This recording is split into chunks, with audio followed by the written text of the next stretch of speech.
Have you ever met someone and felt like they're the complete opposite of you? Perhaps you've observed the bewildering dance of human interactions, wondering why some connections feel effortless, while others feel like pulling teeth.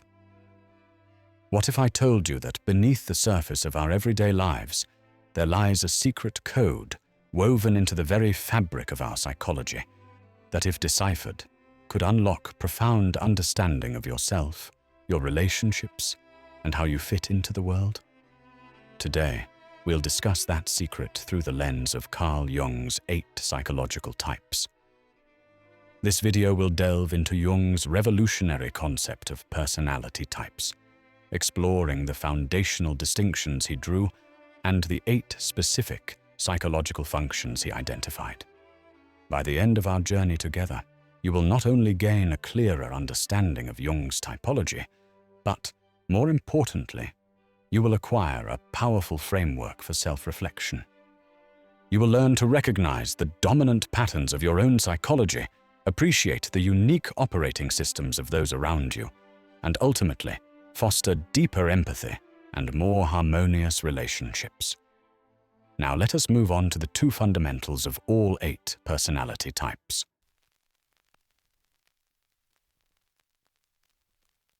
To begin, we will look at the 2 attitude types that lie at the very heart of Jungian typology and define how we orient ourselves to the world: extroversion and introversion. I'm sure you've heard of them before, at least in passing.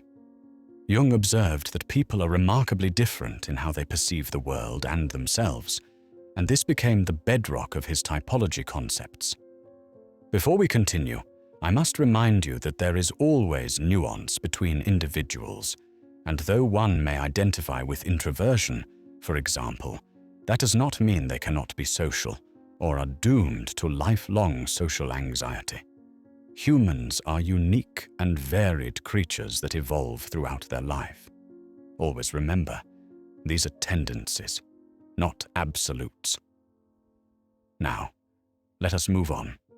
The extrovert, in Jung's view, is someone whose energy is primarily outward-focused towards objective conditions and external demands. Their thoughts, feelings, and actions are directly correlated with the world around them. Extroverts are shaped by and respond to real-world situations, finding their vitality and meaning in external objects, people, and activities. They are often seen as social, open, and jovial, but these are merely outward manifestations of their fundamental orientation. Conversely, the introvert orientates themselves primarily based on the subjective and internal, rather than objective and external. Their energy flows inward, and their focus is on their subjective reaction to objects rather than the objects themselves. Because of this internal focus, they are often perceived as reserved or mysterious. But this is not necessarily shyness. It is simply a different mechanism for how their energy operates. Their strength lies in their rich inner world, their capacity for deep reflection, and their ability to conserve their energy by withdrawing from external demands, thereby strengthening their internal state. Now that you understand the differences between introverts and extroverts, let's move on to the 4 functions that each personality type are based on.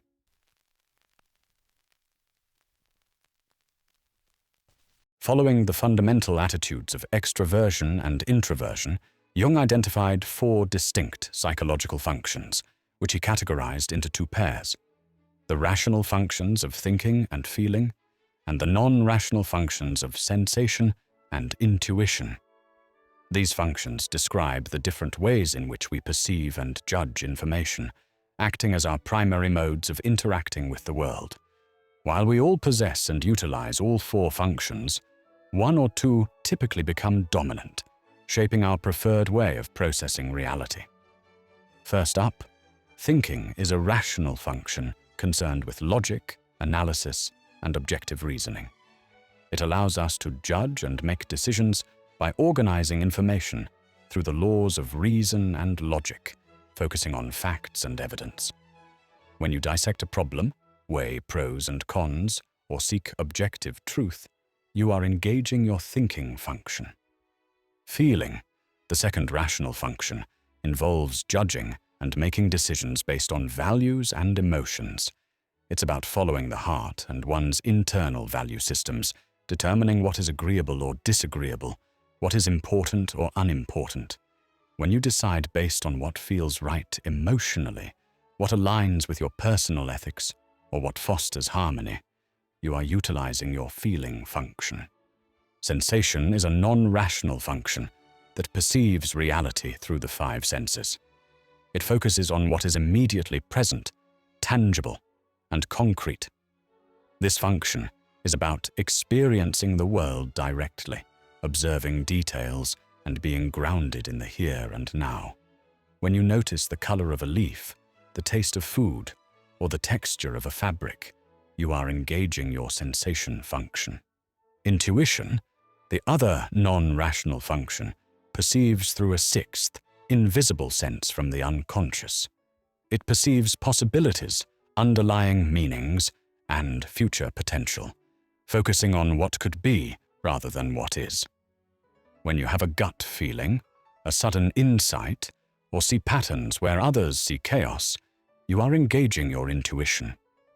To illustrate the four functions, imagine you are planning a trip.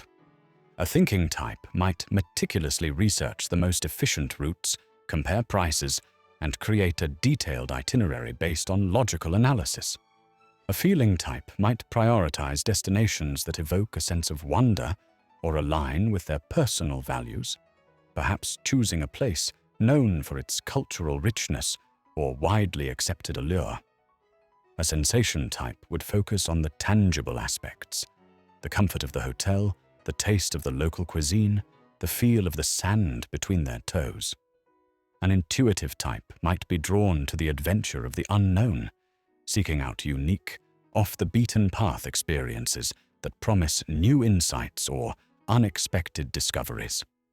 While each type might arrive at a different destination or experience the journey differently, all four functions are essential for a complete engagement with the world. However, as Jung noted, one or two of these functions will invariably be more developed and dominant, becoming our preferred mode of operation. With the basics covered, let's move on to the main course, the 8 personality types. The true magic of Jungian typology unfolds as we combine these two fundamental attitude types, extroversion and introversion, with the 4 functions. This synthesis gives rise to Jung's 8 psychological types, each representing a distinct way of perceiving and interacting with the world. It's important to remember that these types are not rigid boxes into which individuals are neatly placed.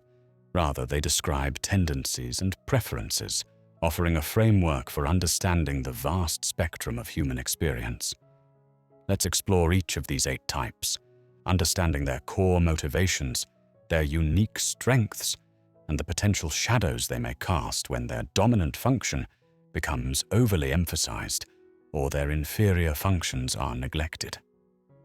The extroverted thinking type is primarily oriented by objective facts and intellectual conclusions. Their constant endeavor is to make all activities dependent on intellectual reasoning, elevating objective reality and logical analysis above all else. They are the architects of systems, the strategists of society, and the guardians of objective truth. This type excels in fields like business, economics, and social reform, where logical analysis and objective reasoning are paramount.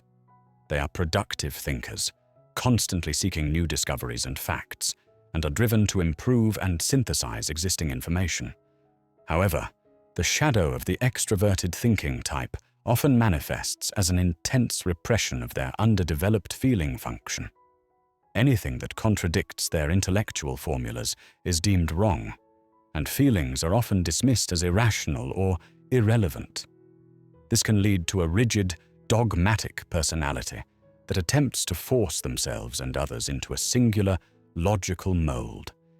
Their repressed feelings can surface in unexpected ways, such as an extreme altruism motivated by a secret self-serving nature, or a willingness to employ deception in pursuit of their ideals. They may neglect their own health, family, and social positions, sacrificing everything for the sake of their intellectual goals, appearing as cruel tyrants to those closest to them, while being revered as saviors by the outside world. The more feelings are repressed, the more extreme their secret influence on thinking becomes, leading to a rigid and unyielding intellectual formula. In stark contrast, the introverted thinking type is primarily oriented by the subjective factor, with their thinking beginning and returning to the inner self. For them, facts and practical implementation are secondary. Their primary focus is the development and exploration of the subjective ideas and images held within their mind's eye. These are the philosophers, the mathematicians, and the architects of abstract thought, dwelling in the inner world of ideas. They are deeply analytical, detail-oriented, and excellent at problem-solving, preferring inner understanding and doing things their own way, or sometimes just for the fun of it. The introverted thinking type can often get lost in their subjective world, endlessly exploring unfruitful ideas and failing to translate their insights into external reality. The theoretical problems of their subjective realm are paramount, with little regard for external matters or the concerns of other people. They are headstrong, inflexible, and difficult to influence in their pursuit of ideas, often attracting opposition and misunderstanding from others. To outsiders, they may appear aloof, unapproachable, misanthropic, antisocial, and even arrogant. Their underdeveloped shadows are feeling, intuition, and sensation, which can lead to a neglect of practical realities and emotional connections. In short, this type tends to get stuck in their head a lot. The extroverted feeling type is oriented by objective data, with their feelings always in harmony with objective values. Their emotional responses are conditioned by external circumstances and generally accepted standards, making them adept at fostering social harmony. This type is often responsible for the smooth functioning of social gatherings and cultural events, where adherence to objective values creates a sense of collective agreement and aesthetic appreciation. They adjust their feelings based on what is understood as agreeable or politically appropriate, combining an external focus on objects with value-based decision-making. Think of the person who always knows the right thing to say, the perfect gift to give, or how to create a welcoming atmosphere. However, the shadow of the extroverted feeling type is underdeveloped thinking, which manifests as infantile, archaic, or negative thought patterns. When repressed, their unconscious can bubble up to the surface in the form of obsessive ideas that are negative and disparaging, corrupting their view of the very objects they value most. While outwardly harmonious and people-attuned, their inner world may be plagued by a lack of critical thinking or a susceptibility to irrational fears and prejudices. The introverted feeling type, much like the introverted thinking type, is primarily oriented by the subjective factor, but everything here is felt rather than thought. These are deep-feeling individuals who go inward to find answers to problems, possessing a profound understanding of their subjective emotions. They can often be found in quiet or empathy-rich roles, such as librarians or therapists. Their outer demeanor may appear harmonious, inconspicuous, and even people-pleasing, yet their true desires and intense internal feelings often remain hidden. The shadow of the introverted feeling type is underdeveloped, extroverted thinking. This type can often give the impression of an unsympathetic, sentimental, or even morbidly prideful individual. They are silent, hard to understand, and prone to melancholy, often hiding behind childish or uninspired masks. Their intense sympathy, though deeply felt, may appear as coldness or aloofness to the outside world because it rarely manifests visibly. Instead, their profound feelings often spring forth from a hidden realm, expressed through secret religious practices or hidden, indulgent art and poetry. Their challenge lies in bringing their rich inner emotional landscape into conscious expression and external engagement without compromising their authenticity or emotional needs.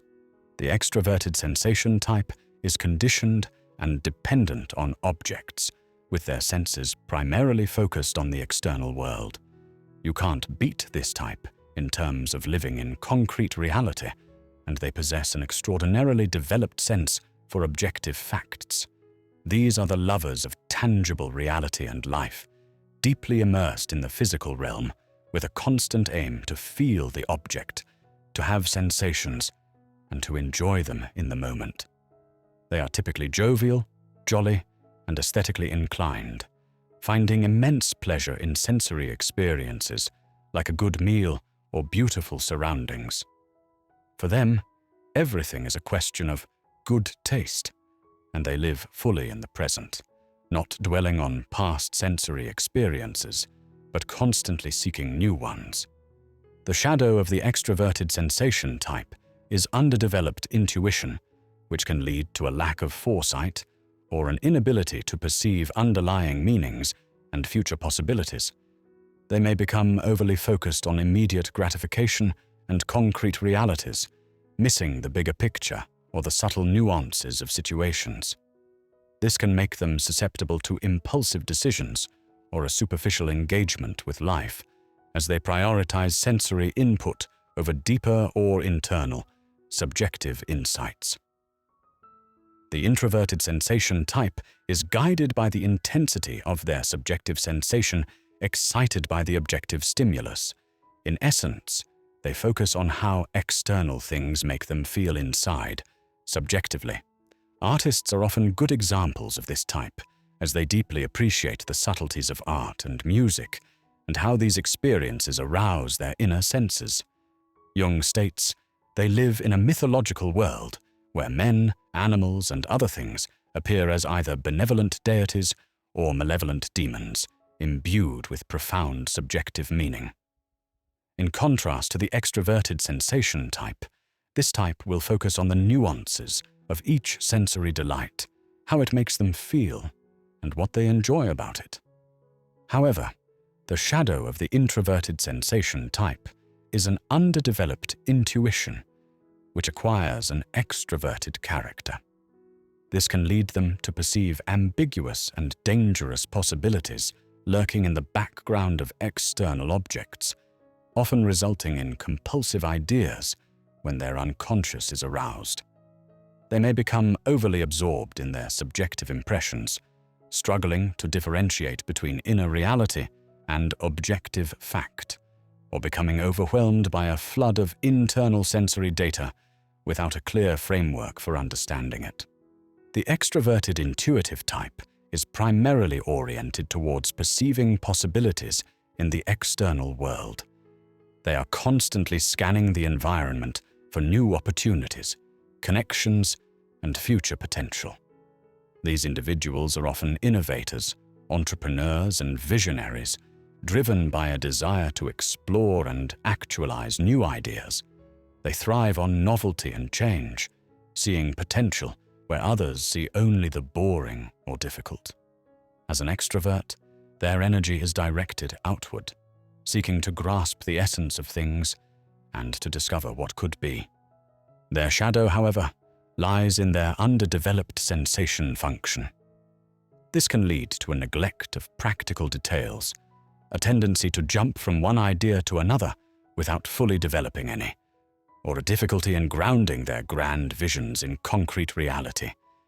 They may become restless, easily bored, and struggle with routine, always chasing the next big idea without fully appreciating the present moment or the tangible aspects of life.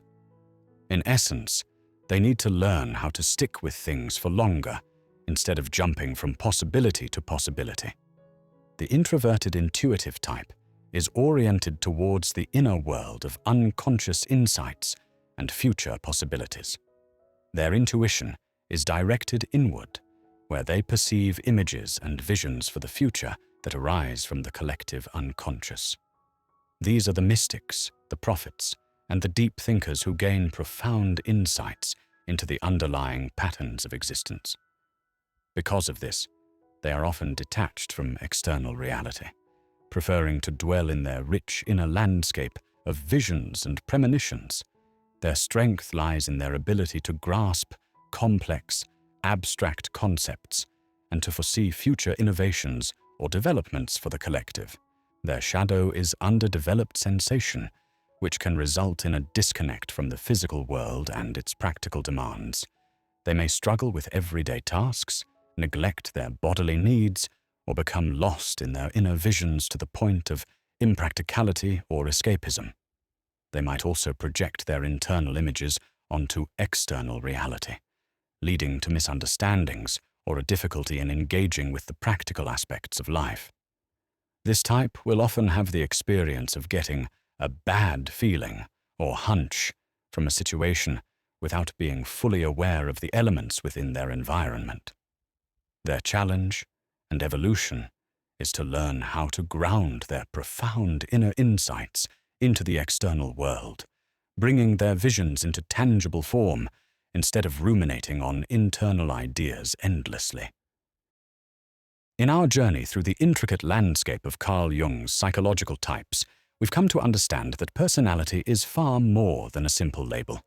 It is a dynamic interplay of conscious and unconscious forces, a unique symphony of attitudes and functions that shapes our perception and interaction with the world. We've seen how the fundamental orientations of extroversion and introversion direct our psychic energy, and how the four functions of thinking, feeling, sensation, and intuition serve as our primary modes of processing reality. And by exploring the 8 distinct psychological types, we've gained a deeper appreciation for the rich ancestry of human experience, recognizing that each type offers a unique lens through which to navigate the complexities of existence. The differences you hold within yourself are not faults or broken pieces, but the magnificent complexity of your own being. When you cease to resist the currents of your inner nature and instead learn to navigate them with wisdom, you unlock a profound sense of peace and purpose. That is how you level up, my friend. Thank you for joining me on this exploration into Carl Jung's 8 personality types. If this resonated, share your reflections in the comments below and subscribe for more journeys into the depths of mindset mastery and self-improvement. Until next time,